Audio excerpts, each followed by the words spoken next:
Hello class 4th. Today we are going to study computer. Take out your book, open chapter number 1.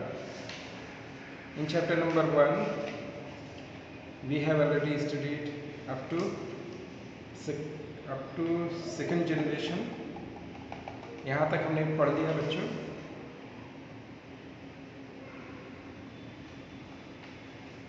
हमने पीछे के class में देखा first generation क्या होता है और सेकंड जनरेशन क्या है. तो यहाँ पे एक बार देखें कि फर्स्ट जनरेशन 1940 टू 1956 तक का था. ये फर्स्ट जनरेशन जो शुरू हुआ था 1940 में और ये जो इट एंडेड इन 1956 में. It was first generation was based on vacuum tubes and magnetic drums. ये फर्स्ट जनरेशन जो है वैक्यूम ट्यूब्स पे और मैग्नेटिक ड्रम्स पे आधारित था. हमने इसके बारे में और जाना कि इस वक्त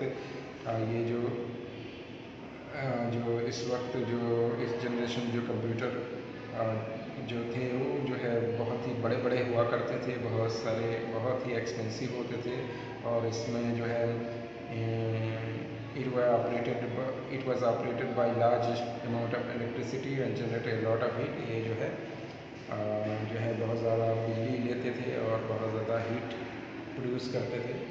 उसके बाद से हमने सेकंड जनरेशन पढ़ा.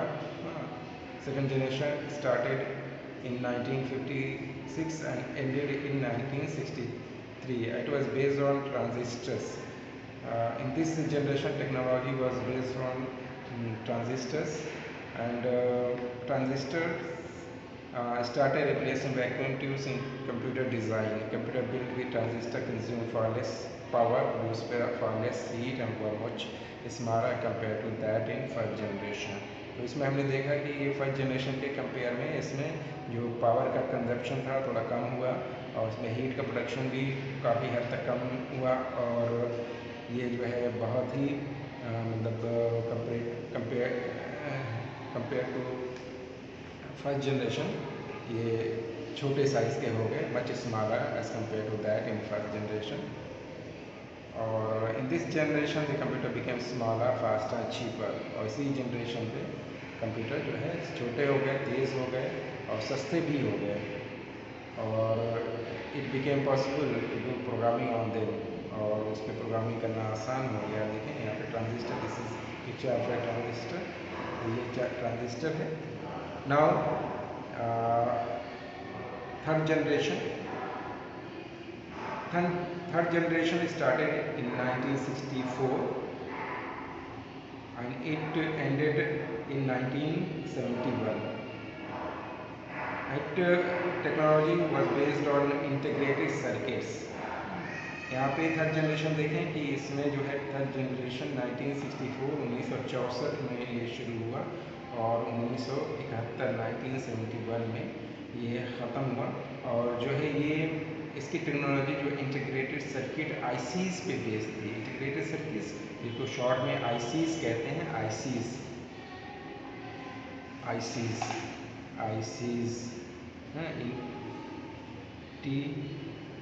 Integrated circuits. इंटीग्रेटेड सर्किट्स तो ये शॉर्ट में हम आईसीज बोलते हैं. The invention of these ICs also known as microchip. This is also known as microchips. So ICs are also known as microchips, led to the computer that we see and use nowadays. आजकल का जो computer हम जो है देखते हैं वो सब जो है ICs पे बेस्ड है, जिसके अंदर ICs जो है इसको हम माइक्रोचिप्स कहते हैं. ये सारी इसी पे बेस्ड है. The ICs are made up of large number of transistor placed on silicon chips called semiconductors. तो यहाँ पे ICs क्या होता है, सेमीकंडक्टर्स होता है. उस पर ये जो है ट्रांजिस्टर्स बना के इसको क्या करते हैं, बनाए जाते हैं. ट्रांजिस्टर को इसमें रख के बनाया जाता है. These are semi conductors.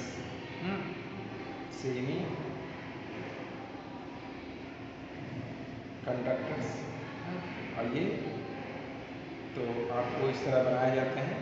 तो ICs are made up of large number of transistors may placed on silicon chips called semiconductors. This is increase the speed of computer.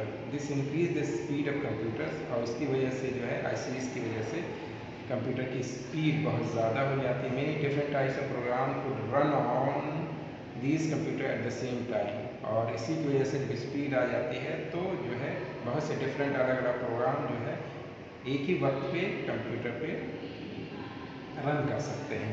Later version of many computers were hybrid, being based on both transistors and microchips such as IBM System 360. They were much smaller, cheaper than first and second generation computer, also called the mainframe. और बात की ये later version of mini computers were hybrids. हाँ, और बात की ये mini computer जो है इसी के हाइब्रिड से जिसमें ICs से बने होते थे, ट्रांजिस्टर्स से मिलके बने होते थे। तो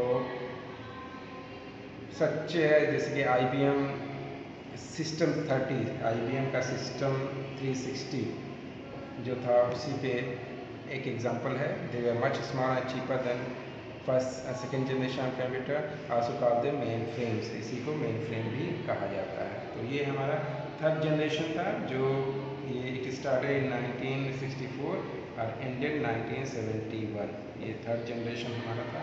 उसके बाद से हमारा आता है फोर्थ जनरेशन। हमारा फोर्थ जनरेशन आता है। Fourth generation it started in 1971, it is going on and on. तो ये फोर्थ जनरेशन क्या है 1971 में 1971 में शुरू हुआ जो अभी भी चल रहा है। The technology in this generation is based on micro processor. यहाँ पे टेक्नोलॉजी जो है माइक्रो प्रोसेसर पे बेस्ड है। तो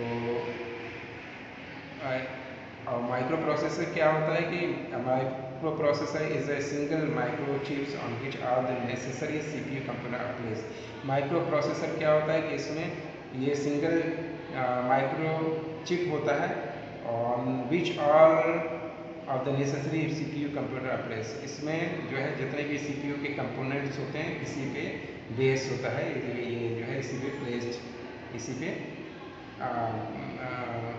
CPU computer placed on this single microchips.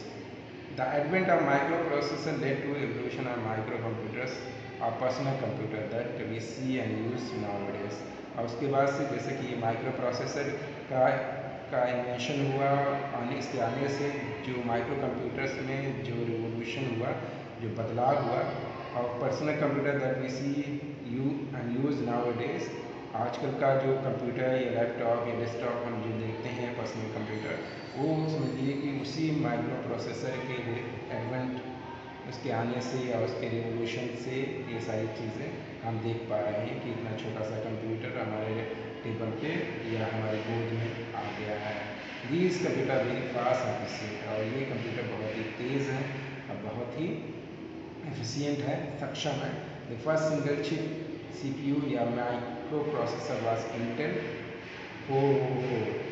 यह सबसे पहले जो फर्स्ट सिंगल चिप CPU या माइक्रो प्रोसेसर वाज इंटेल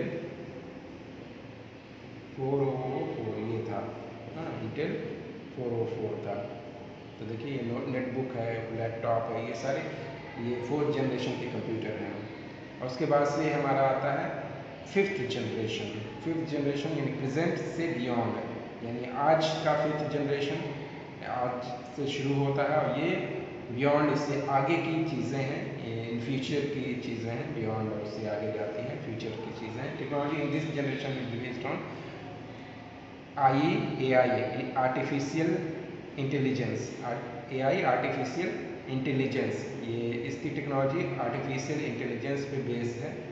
और computer of this generation often called super computers. और इस जनरेशन के जो कंप्यूटर्स हैं उसको सुपर कंप्यूटर्स कहते हैं। तो सुपर कंप्यूटर जो है वो फिफ्थ जनरेशन का कंप्यूटर है जो अभी है, और उसमें तमाम मॉडिफिकेशंस और तमाम बदलाव के साथ आने वाले दिनों में और भी तमाम रिसर्च होते जा रहे हैं। तो सुपर कंप्यूटर को और भी पावरफुल बनाने की चीज़ें चल रही हैं। They are only in the minds of research scientist are being tested out in the laboratories. ये इस वक्त जो है ज़्यादातर रिसर्च के काम में होते हैं। और ये बहुत सी चीज़ें अभी हैं जो ये साइंटिस्ट के माइंड्स ऑफ रिसर्च साइंटिस्ट ये साइंटिस्टों के हाथ में है। और इसका इस्तेमाल जो है बड़े बड़े रिसर्च में या स्पेस रिसर्च या स्पेस एस्ट्रोनॉट जो जाते हैं स्पेस में वहाँ पे, या बहुत ही कॉम्प्लेक्स साइंटिफिक कॉम्प्लेक्स चीज़ों के लिए इस्तेमाल किया जाता है। और आर्टिफिशियल इंटेलिजेंस जैसे कि आपका इसमें जो रोबोट वगैरह बनते हैं वो आर्टिफिशियल इंटेलिजेंस के थ्रू ही बनते हैं। They will be to take commands in an audio-visual way.